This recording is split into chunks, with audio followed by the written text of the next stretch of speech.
On this episode of Jeep Creep, I'm going to show you how to change a cargo bed on a Polaris Ace.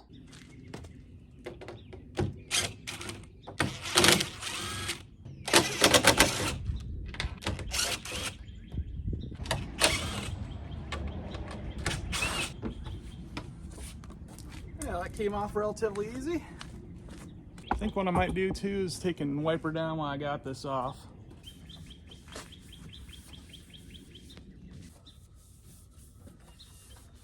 The back of this seat really got dirty, but once I get this out of here, we'll be able to clean that better. All right, this is my new cargo box that I ordered. I got it on Amazon. There's some geese flying overhead. I got this on Amazon. Put a link in the description. It's the absolute lowest price that I could find. So if you want to shop around, you can, but Polaris charges more for these. And this is a Polaris name brand. I think a lot of these listed as gloss black. Yeah, it's not really gloss, man. It's like the original OEM. It's just regular flat. So that's good to know. And as you can see, the bars need to come through here. So we are going to have to remove the roll bar, or at least a section of it. So the one thing that it does not come with are the intake covers. You can see there's not one on here because it fell off or whatever. It's this guy right here, this honeycomb looking thing. So I'm gonna have to find some of these online and order one for that one side. To remove the roll bar, because we have to put it in from the bottom, you have to disconnect it from the frame. And it looks like there are 2 hex bolts right there. So I'm gonna get my my hex set out and we'll remove those. All right, this is a number 8 hex socket. The inside of the thing is full of mud as well. So I'm gonna get a pick and clean out the mud so I can get this out without stripping the bolt. I have a whole set of these from Harbor Freight. They're just a little pick set. I'll link you in the description what I'm using. I love these things, I use them all the time. A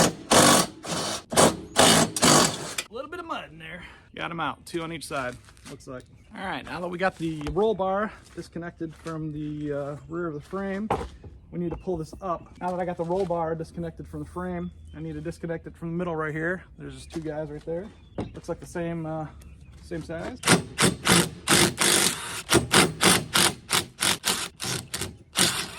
And there are nuts that I'm losing, evidently. Be advised. There are nuts on the back of these. All right, it looks like I also need to remove the things that hold the doors in place. There's one on the frame, so I'm gonna take that off as well. To remove, see that's right on right there, and it hooks around, comes through here, that holds the door on. That comes in right here, and it looks like, yep, just 1 bolt and nut that holds it. Let me find out the size and we'll get that out of there. To remove those, lucky 13. See if we can get it off without a thing to hold the nut. Appears the nut is a welded nut, so that's cool. I think we got a little bit of beating to do. I'm gonna get a rubber mallet and bang on this.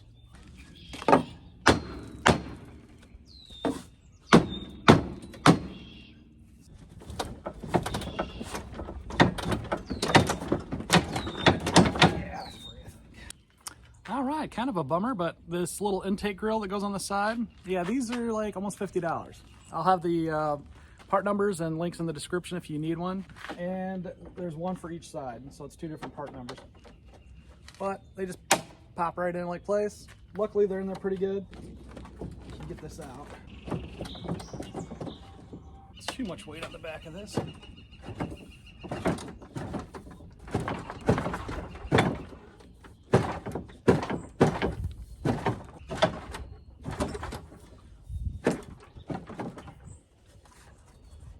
Oh, seatbelt. All right, seatbelt comes off with a number 18. So it's 18 on the nut, 16 on the head.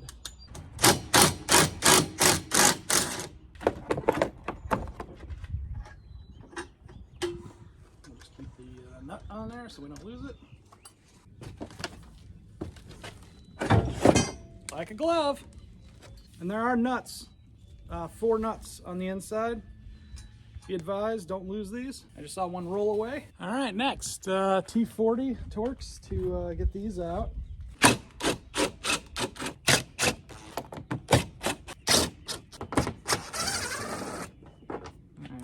care of the perimeter ones. There's 5 on the perimeter.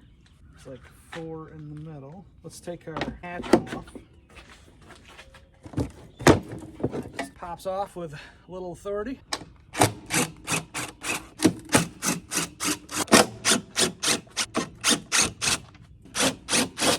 Alright, 4 more of those.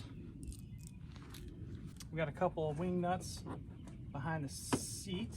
I'm not really into owning a million tools, but if you're gonna change body parts, get one of these. They're super cheap. They just pop in, and then you kind of leverage them. And it pops out like a, kind of like a turkey timer, turkey thermometer. Just like that, makes your life easy. It's pretty well separated. I got a couple bolts on the back holding in that fascia. Push down on this, get these out. So,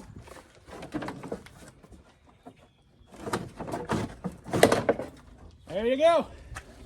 Not the easiest thing to take off, but it's not the hardest either. So, woohoo! Take a look here. You see the air cleaner? Also make sure your seal's in place. This one's out of place. Probably clean out the box. There's grass and stuff in there. We'll get that all cleaned out, and then we'll replace this when I order a new one. Looks like this just pops in. Has 2 little things you push in, like so, and it just clamps down. I mean, this is better than most cars I've seen. So no reason to mess that up. That's pretty easy. It is really, really easy.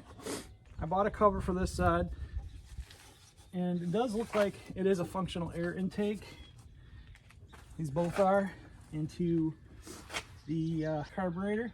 I'm glad it's pretty easy to work on. I mean, unlike a regular four-wheeler, the motor's behind you, so I feel like things are more accessible on these. A little bit easier to work on. Ah, okay. So this side's got like this blue mesh stuff over the hole. That's because somebody lost the thing and it broke off, so at least they filtered it. But so if you look at this, there's this blue mesh, and I thought that was kind of weird because it was different from the other side. Well, this is what it's supposed to have, and it was stuck inside the motor thing. So when they broke this off, they just put this on. At least they were covering it. But, you know, we're going back to factory. Nope, that's still got that on there. They just drilled some holes in there. I'll fill that in. All right, so the new tubs don't have anything, right? They don't have the hatch. They don't have the intake covers. And another thing they don't have are these rubber plugs. So we're going to take those rubber plugs off the old one here. I think they just pop out. Just so I can illustrate here how to do this. See how it's kind of like a crown head there? You're just gonna kind of compress it and just keep pushing these in, pulling from the back at the same time. Round it out little by little. And then before you know it, Bob's your uncle, you got it out. Now what I would recommend to do to get these back in is probably warm them up a little bit in some soapy water. This should make life a lot easier. I took and I washed them really good with soapy water, and then I put just a little bit of soap on there. Whew. That was hard. So I just kept squishing it with my hand. I got it. The pliers really didn't help me any. You want to like taco it in half to get half of it in, and then the back part is really tricky. You just got to push really hard and you'll get it. So coming from the bottom, just like the other one, taco it halfway. Just push like the dickens. One of the crowns in at a time. There we go. Got it. Well, that was fun. All right, let's continue with the reassembly process. Make sure that your hooks are horizontal, and we'll slide those in first. Kind of just wedge it in there. A little tricky. You gotta kind of lift the seat up, wedge it down in there. And this black plastic goes under that black plastic. Now we're gonna kind of get our blue plastics. This is just a lot of wiggling and waggling until you get it. I mean, something you could do is like look at the 4 holes here and kind of get those lined up, because then you know you're in the correct position. sure your plastics are all overlapping like they should be.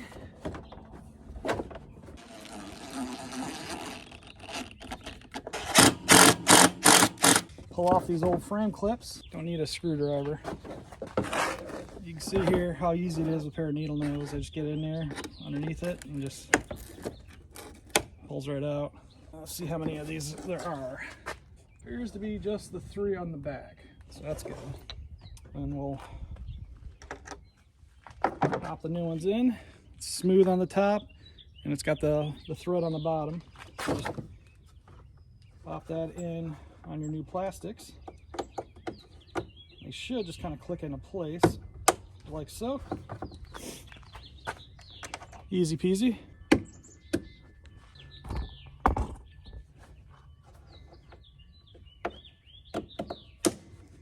All right, now that we got those on, now we can start putting the bolts back in. Looks like it was just those 3. The rest are body pins, or rivets, body plastic rivets, whatever you call them. Not too tight, not too loose.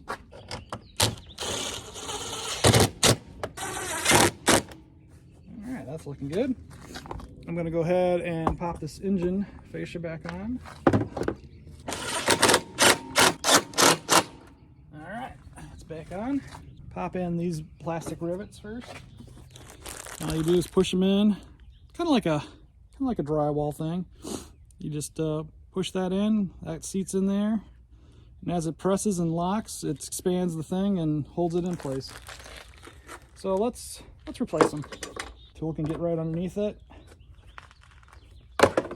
Pops right out. After you pull those out, they pretty much rip, so they're no longer useful, so don't reuse them. Pop the new one in, line up your threads, and they literally push in with just a thumb, and it's in. That one was in pretty good.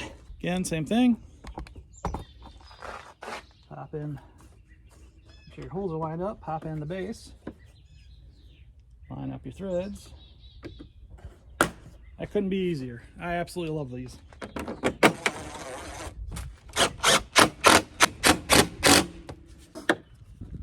Pop. There we go. Let's pop that in. The only bummer is I got this beautiful plastic, and then this is like old and dingy, but I'm not going to spend a ton of money on something that's just going to get nasty. This pops into these rubber crowns that we put in earlier. That's why it's so hard to get out. But now that I've washed it, oh no, it locks good. As I say, it slid in really easy. It pops out really hard, which is good. Kind of what you want.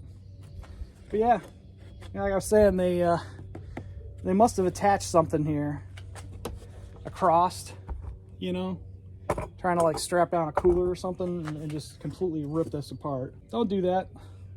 Bad idea, guys. Ladder now.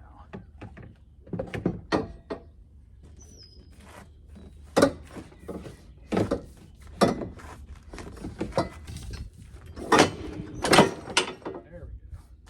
Probably wasn't the best way, but I made it. Oh, somewhat.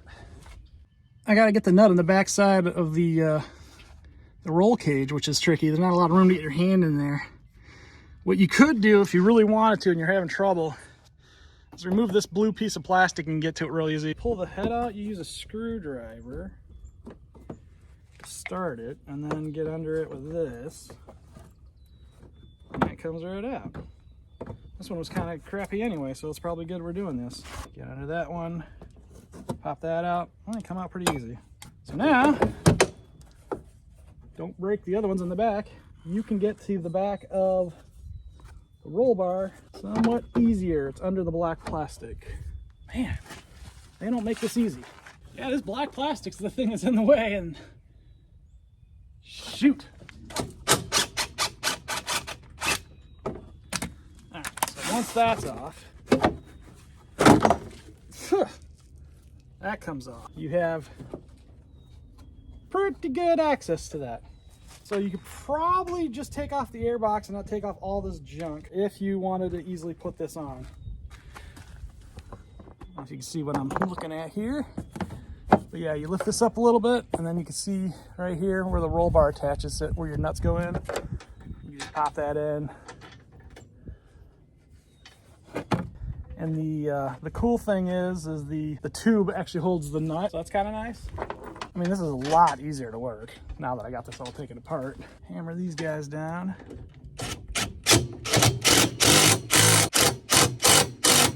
There's only one bolt that holds that bottom bar of the door.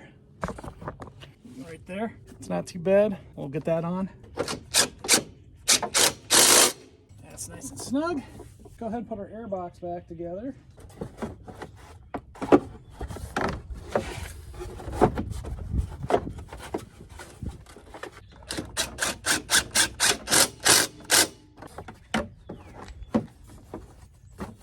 Not the worst thing in the world to have surplus of, I'll tell you.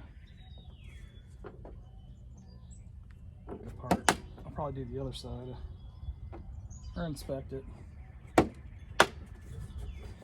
So these are better than the other ones. So let's assume that I just want to get to this easy. I'm going to try doing just the box without removing plastics. Can it be done?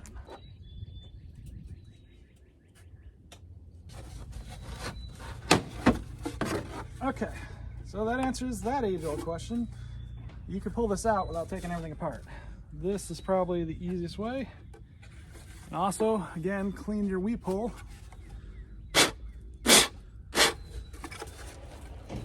So much mud and junk in there. So you see what I'm talking about. There's the roll bar right there, and you can get your bolt and nut on real easy just by taking that out. So that, I'm gonna deem the right way to do this. All right, got those buttoned up. Now, can I get that thing back in? Let's find out. So you wanna, again, line up this foam thing with your intake. If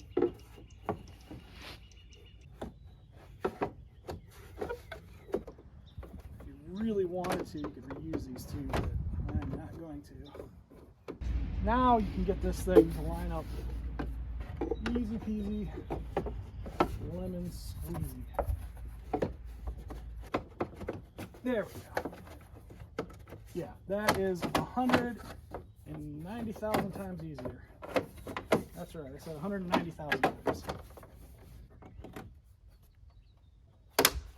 Push, lock, boom. And we'll get this thing replaced. Wiggle that back in place. Now I'm gonna put the bolt back in.